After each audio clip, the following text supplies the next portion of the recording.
I really think the question of the death penalty isn't do people deserve to die for the crimes they've committed. I think the threshold question is do we deserve to kill?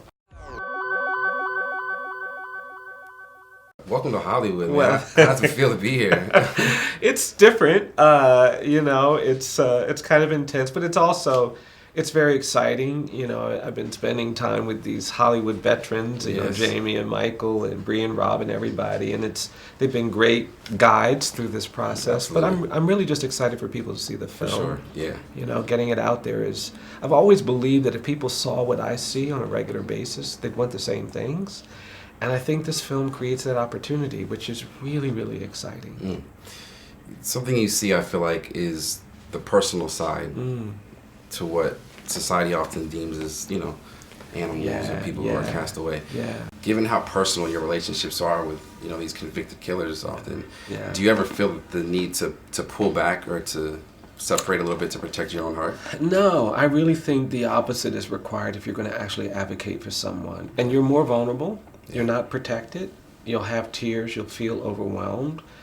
But you'll also have the opportunity for real triumph, for real joy if you succeed. I just believe that we are all more than the worst thing we've ever done. I don't think that if someone tells a lie, they're just a liar. I don't think if someone even kills somebody, they're just a killer. And justice requires that we understand the other things you are. And if the advocate can't get close enough to see what those things are, you're not going to do a very good job. And the beautiful thing is that there's a community, there's a relationship, there's an opportunity for friendship and connection that can be life-affirming. I go into places where people have been told their lives are beyond hope, they're beyond redemption, they have no meaning, no value, no purpose. And yet people are fighting to have their humanity and dignity seen.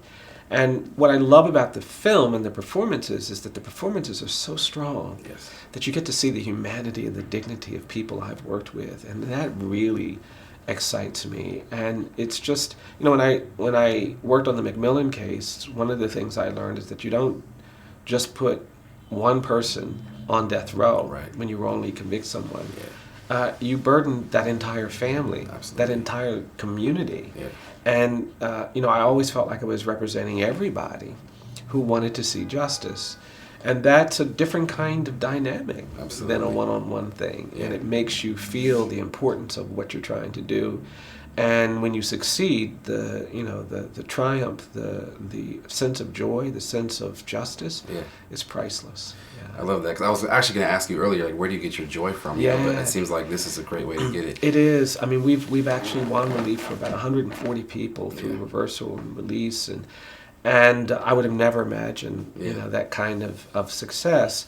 There are definitely hard days, difficult days, painful days, but I'm really grateful that I've seen kind of justice rise up. I've seen truth prevail. That's an amazing thing. Lately there's been kind of like an uptick, I would say, in the amount of publicity that cases like this are getting. You mentioned the word advocate earlier.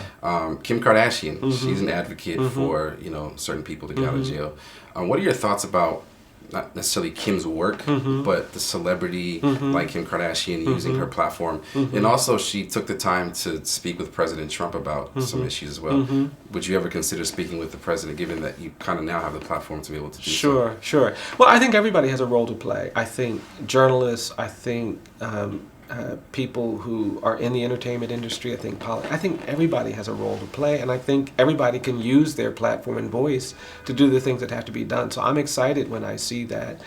I'll talk to anybody that has the ability to make a difference on these issues. I'm not going to say, this person could help, but I don't want their help, because I just think that's not fair to the people who are more vulnerable than I am. Absolutely. So there's nobody who's off the list in terms of who I want to engage in thinking honestly about these issues. Dr. King and so many other civil rights leaders, they had to do the difficult thing of sitting down often with racist people who didn't like them.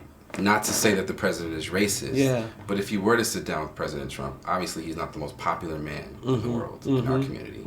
What would you say to him, and what would you like to see change, maybe something that from a presidential level? Well, I mean, the federal government plays a relatively small role in criminal justice policy broadly.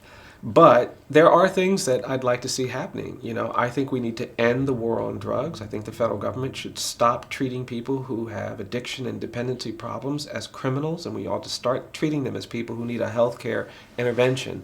And I'd love to see the president and the entire, Congress give voice to that. I think we have to make a firm commitment to lowering our prison population. We've got the highest rate of incarceration in the world. That's not something we should be proud of. And I think we need to articulate that as a goal. And Congress and the president could actually incentivize some of that by creating financial incentives to states to bring down their jails and prison populations. We went from $6 billion in spending on jails and prisons in 1980 to $86 billion last year. That's billions of dollars that could be reinvested in education and housing and opportunity. And I think the president and every elected official should give voice to that. And finally, I think there's a need to retreat from this misguided idea that we should kill people to show that killing is wrong. The administration and the Attorney General tried to execute people in December. The court has stayed those executions. I don't think we should be in the business of using the power of America against a handful of individuals who are not a threat because of their incarceration. I really think the question of the death penalty isn't do people deserve to die for the crimes they've committed. I think the threshold question is do we deserve to kill? And we still have a system in this country that treats you better if you're rich and guilty than if you're poor and innocent. And when you have a system like that, you don't deserve to kill.